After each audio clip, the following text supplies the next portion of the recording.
आज नवरात्र का पहला दिन है और दुर्गा जी का अवतार या फिर जो भी उनके 9 रूप हैं उनसे मैंने एक चीज सीखा है। जो भी देवी देवता हमारे उनसे मैंने एक चीज सीखा है कि ऐसा क्या था जो सभी देवी देवता मिलकर रहते थे, जो सभी देवी देवता उसमें महिला भी थी, पुरुष भी थे।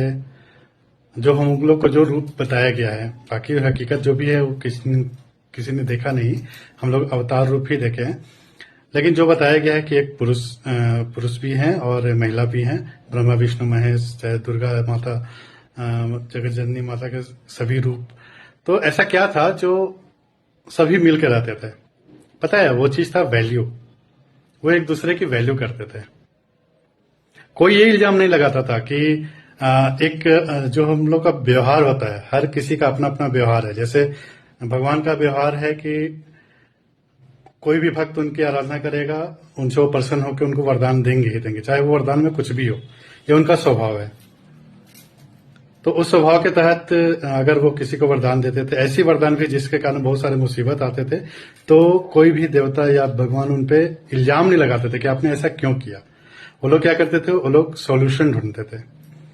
अच्छा, हर कोई सक्षम था, हर देवता सक्षम थे कि वो किसी का भी नाश कर सकते हैं। फिर भी इतने अवतार क्यों हुए? क्योंकि हर किसी के पीछे का रीजन है। हर किसी को अलग अलग दायित्व सौंपे गए हैं, अलग अलग कार्य हैं। और ये भी है कि तुम अगर गलती किए हो तो तुम्हारी गलतियों को हम ठीक करेंगे। तुम पे इल्जाम नहीं लगाएंगे कि हाँ तुमने ये ऐसा क्यों किया, वैसा क्यों किया, तुमको ये नहीं करना चाहिए था। ऐसा कोई नहीं बोलता। किसी भी आप कोई सा भी सीरियल उठा के देख लीजिए या कोई सा भी आप ग्रंथ पढ़िए, उसमें कभी ऐसा नहीं है कि हाँ कोई भगवान ने किसी भगवान को इल्जाम लगाया हो कि आपने ऐसा क्यों किया, आपने ऐसा क्यों किया। सभी एक दूसरे की गलती पे पर्दा डालने या एक दूसरे की गलती को ठीक करने में लग जाते थे। हम इंसान भी तो ये कर ही सकते हैं। हम क्या करते हैं? हम इल्जाम लगाते हैं। अच्छा, वो लोग ना वैल्यू के देते थे। आप कभी भी देखेंगे कि शिव जी के हमेशा शिव जी से सुनेंगे कि जो कृष्ण जी हैं, विष्णु जी हैं, जो शिव हैं, वो सब एक ही हैं, बस अलग अलग रूप में हैं, अलग अलग काम के लिए हैं। तो इसी तरह से सब मनुष्य भी तो एक ही है, सब में एक ही जान है, एक ही तरह के सभी को बनाया गया एक ही तरह से। हाँ, सबके दायित्व अलग अलग हैं, कार्य अलग अलग हैं। जैसे देवता लोग का सबके अलग अलग कार्य थे, सब अलग अलग थे। लेकिन वो कभी उनके मुंह से आप ये नहीं सुनेंगे कि वो अलग है, वो अलग है, वो अलग है। सब एक ही चीज में है कि हाँ सब सिमट के एक ही में समा जाएगा। ब्रह्मांड या ब्रह्म रूप जो भी है, मुझे नहीं पता, लेकिन वो सब एक ही चीज में समा जाएंगे। ऐसा है, सबके कण कण बटे हुए हैं और फिर एक ही में समा जाएंगे। तो यही चीज इंसान के लिए भी है। आप इंसानों को वैल्यू कीजिए, वैल्यू दीजिए सभी को। आप हमेशा देखते होंगे कि आजकल लड़के लड़कियों में भी बहुत सारी असमानताएं हैं। सभी एक दूसरे से कॉम्पिटिटिव हो गए, कॉम्पिटिटर के जैसा सभी हो गए हैं। सब एक दूसरे से खुन्नस खाते हैं, सब एक दूसरे के टांग खींचने में लगे हैं, सब एक दूसरे से कॉम्पीट करते हैं, लेकिन वैल्यू नहीं करते। जबकि ऐसा पहले नहीं था। जब देवी देवता भी हमें सिखाया है कि एक दूसरे की वैल्यू करो। अगर दुर्गा रूप में अवतार हुआ है तो सभी देवता लग गए कि नहीं, जो दुर्गा रूप है वो सब कुछ है। अगर शिव जी हैं तो सभी देवता लग गए कि नहीं, जो हैं शिव जी हैं।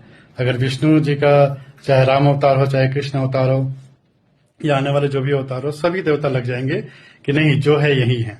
तो क्यों? क्योंकि वो एक दूसरे की वैल्यू करते थे, वैल्यू देते थे सभी को। वो ये नहीं समझते थे कि ये अलग हैं या फिर ये ऐसे हैं, इनकी शक्तियां अधिक है, या जो भी है। नहीं, वो बोलते थे कि नहीं, सब मतलब एक दूसरे की वैल्यू करते हैं कि जो ये है वही हम भी है। अगर इन्होंने कोई वरदान दे दिया तो उस वरदान को हम भी मानेंगे। इन्होंने कोई डिसीजन ले लिया तो उस डिसीजन को ऐसा नहीं कि उनको गलत ठहराएंगे या फिर जो भी करेंगे, उस डिसीजन को हम भी मानेंगे। इवन शिव जी का जो विवाह हुआ था वो भी इसलिए हुआ था क्योंकि गणेश जी के हाथों किसी का वध होना था। तो अगर नहीं विवाह नहीं होता तो फिर वो गणेश जी आते नहीं और फिर उनका वध नहीं होता। तो सभी सॉल्यूशन में लग जाते थे।